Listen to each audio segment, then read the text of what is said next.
a message, what would that message be? And whom would you give it to? This question was asked by Ryan Avery last December during his speech. And when he posed this question, I thought to myself, well, that's easy. My message, I love you and thank you. And the person to whom I would deliver this message, my mother. The person who's been there every step of the way, who sacrificed so much for me and stuck by me even when I was not appreciative of her efforts. But as Ryan continued to speak, I began to think of the other people who had made a positive impact on my life. And I also thought about those people that had hurt in my life and how I would love to be able to tell them, I'm sorry. So by the time that Ryan had finished speaking, the message that I wanted to deliver and the person to whom I wanted to deliver had changed. If I had to walk 1,000 miles to deliver a message, what would that message be and to whom?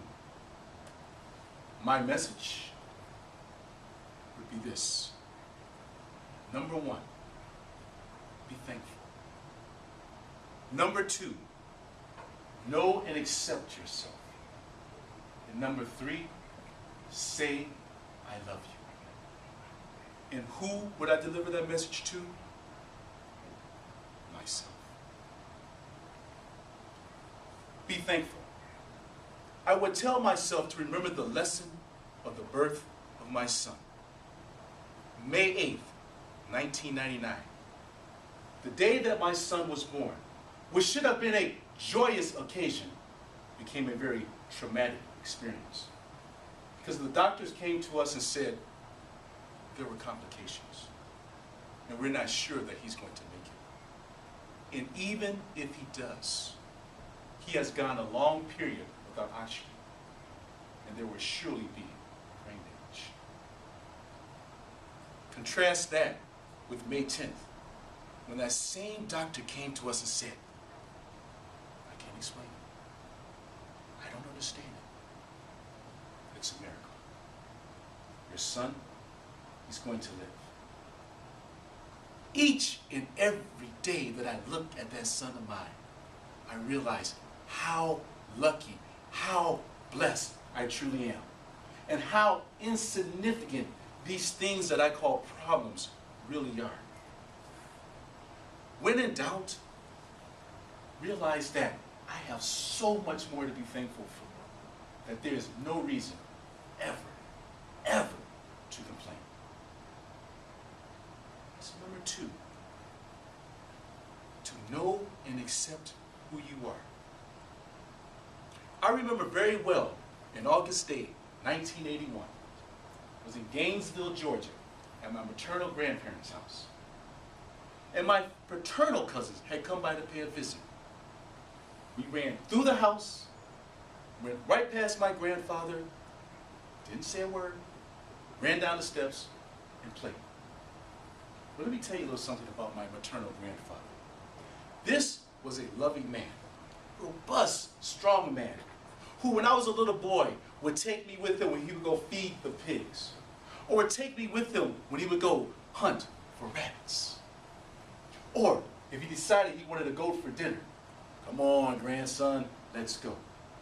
And my fondest memory of my grandfather is my mom and I going down to Georgia in 1972, and I'm tired and I'm crying, and my grandfather picks me up in those big hands and said, come on, boy, it's granddad. How much warmth and security I felt. Well, by 1981, my grandfather had been ravaged by disease we like to say is sugar, diabetes. He had lost both of his legs. And he was sitting there on that porch. And I was so interested in playing. I didn't stop to introduce my cousins to my grandfather. I didn't say a word. I just ran down the steps. And I had this distinct, vivid memory of looking back up at the porch and my grandfather bending over the railing, looking down. grandfather died that day. I realized something about myself. That I can be a very selfish, self-centered individual. But understanding this character flaw lets me know what it is that I need to work on to be the person that I wish to be. Number 3, say I love you. Last August, I buried my mother-in-law, as I like to call my mother-in-law.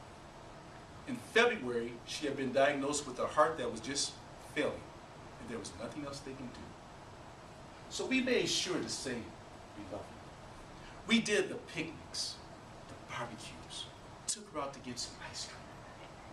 But you see, my mother-in-law, that was the exception. Because usually, you don't know the day or hour that you're going to die.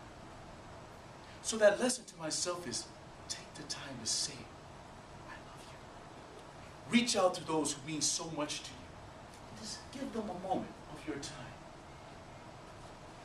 If I had to walk 1,000 miles to give a message, what would that message be, and to whom? My message: be thankful. Know and accept yourself. Say, I love you. And the person I would give that message to is myself. And I will not be walking alone. Because everyone who has ever come into my life and made a positive impact, I'm walking with. That includes you, my fellow Toastmasters. You, Steve, with your biblical passages in your faith. Or you, Guru, with your wise saying of 3 wishes. To you, my fellow Toastmasters, if you had to walk 1,000 miles to give a message, what is that message? And to whom are you going to give it? Mr. Toastmaster.